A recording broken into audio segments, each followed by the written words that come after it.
करवा चौथ की पावन व्रत कथा। आज हम आपके लिए करवा चौथ की पावन व्रत कथा लेकर आए हैं। बहुत समय पहले किसी नगर में एक साहूकार रहता था जिसके 7 पुत्र और एक पुत्री थी। एक दिन जब कार्तिक मास के कृष्ण पक्ष की चतुर्थी तिथि यानी करवा चौथ का व्रत आया तो साहूकार की पत्नी, उसकी 7 बहुओं और बेटी ने व्रत रखा। छोटी बहन ने यह व्रत पहली बार रखा था, इसलिए वह भूख से व्याकुल हो रही थी। 7 भाई अपनी बहन से अत्यंत प्रेम करते थे, इसलिए उसे इस अवस्था में नहीं देख पा रहे थे। जब शाम को सभी भाई भोजन करने के लिए बैठे तो उन्होंने अपनी बहन से कहा, आओ बहन, तुम भी भोजन कर लो।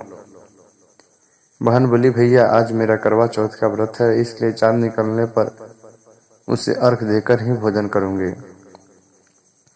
कुछ समय के बाद जब उनकी बहन भूख से विचलित होकर मूर्छित हो गई, तब उसके भाइयों के सब्र का बांध टूट गया और उन्होंने अपनी बहन के व्रत को खुलवाने का निश्चय किया। इसके लिए उन्होंने घर के पास एक ऊंचे पेड़ पर दीपक जलाया और अपनी बहन से बोले, उठो बहन, देखो चांद निकल आ गया है, अब तुम अपना व्रत तोड़ लो।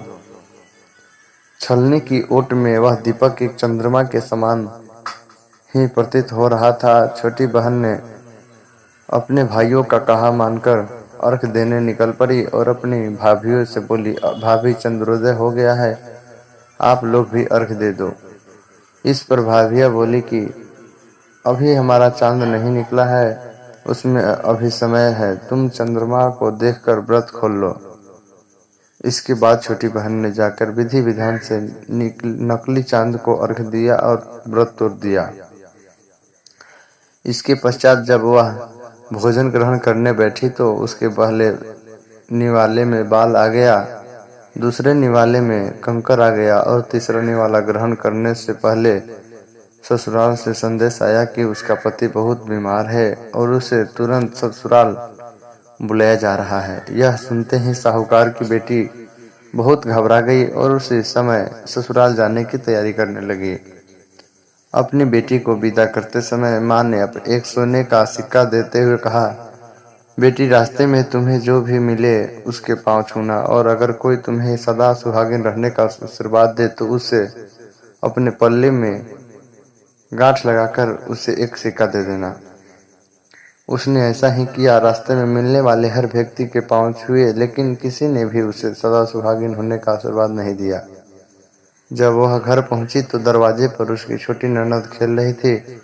जब साहूकार की बेटी ने उसके पांव छुए तो उसने अपनी भाभी को सदा सुहागिन रहने का आशीर्वाद दिया।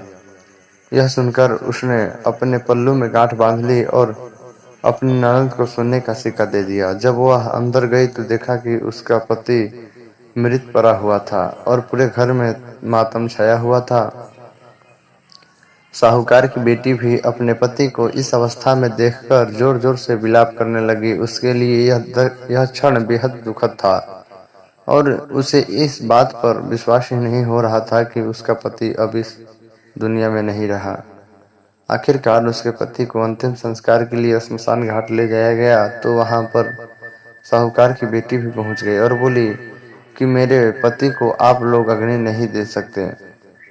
सभी लोगों ने उसे समझाने की बहुत कोशिश की, लेकिन वह नहीं मानी और इस बात पर अड़ी रही कि उसके पति को अग्नि न दी जाए। अंत में गांव वालों ने उसे बहुत कोसा और बोले कि यह कैसी पत्नी है जो अपने पति को मुक्ति भी नहीं मिलने दे रही, इसे यहीं छोड़ दो और इसके लिए एक झोपड़ी बनवा दो। इसके पश्चात वह लोग वहां से चले गए और उसके रहने के लिए एक झोपड़ी बनवा दी। फिर वह अपने पति के मृत शरीर के साथ एक झोपड़ी में रहने लगी और वहां आकर उसकी छोटी ननद उसे 2 वक्त का खाना दे जाती थी। उस झोपड़ी में वह अपने पति के शरीर की साफ सफाई करती और उसके निकट बैठी रहती। अपने पति के प्राण वापस लाने के लिए वह हर चौथ का व्रत भी करती, चांद को अर्घ देती और ज्योति जलाती थी। इस प्रकार कई चौथ आई और उसने हर चौथ का व्रत पूरे विधि विधान से किया। अंत में जब कार्तिक मास की चौथ यानी करवा चौथ आई तो उसने अपनी ननद से 16 श्रृंगार की सामग्री मंगवाई उधर जब ननद घर पहुंची और अपनी माँ को यह बतलाई तो उसकी माँ बोली कि लगता है तुम्हारी भाभी का मानसिक संतुलन बिगड़ गया है, वह जो भी मांग रही है उसे दे आना। इस प्रकार ननद ने अपनी भाभी को 16 श्रृंगार का सामान दे दिया। साहूकार की बेटी ने 16 श्रृंगार किया और उसके बाद पूरी श्रद्धा से करवा चौथ का व्रत किया। रात में चंद्रदेव को अर्घ दिया। इसके बाद जब चौथ माता वहां प्रकट हुई और बोली, कर लो ये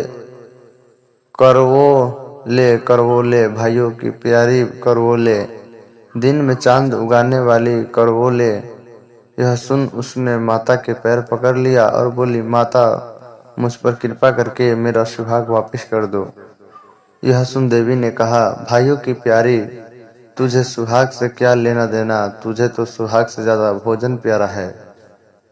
इस पर साहूकार की बेटी बोली, माता मुझसे अनजाने भूल हो गई, मुझे कृपया करके क्षमा कर दो। तब माता बोली, मेरी बेटी मेरे पांव छोड़ दो, मेरे जाने का समय हो गया है। लेकिन साहूकार की बेटी नहीं मानी और बोली, नहीं माता, जब तक मुझे मेरे पति के प्राण वापस नहीं मिल जाते तब तक मैं आपको नहीं जाने दूंगी।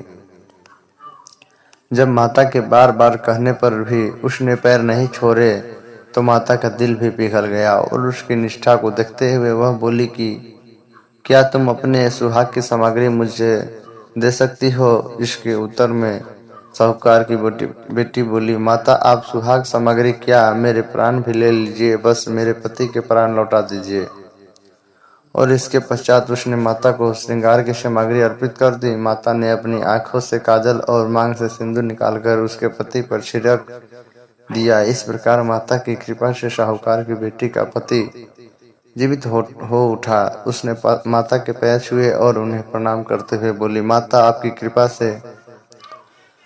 कृपा से आज मुझे अपने सुहाग के प्राण लौटाए हैं। इस प्रकार आप इस व्रत को करने वाली सभी सुहागिनों को अखंड सौभाग्यवती होने का आशीष देना। जो भी इस व्रत को करे और जो भी इस कथा को पढ़े या सुने, उन सब के पतियों की दीर्घायु प्रदान करना, सबको उत्तम फल देना।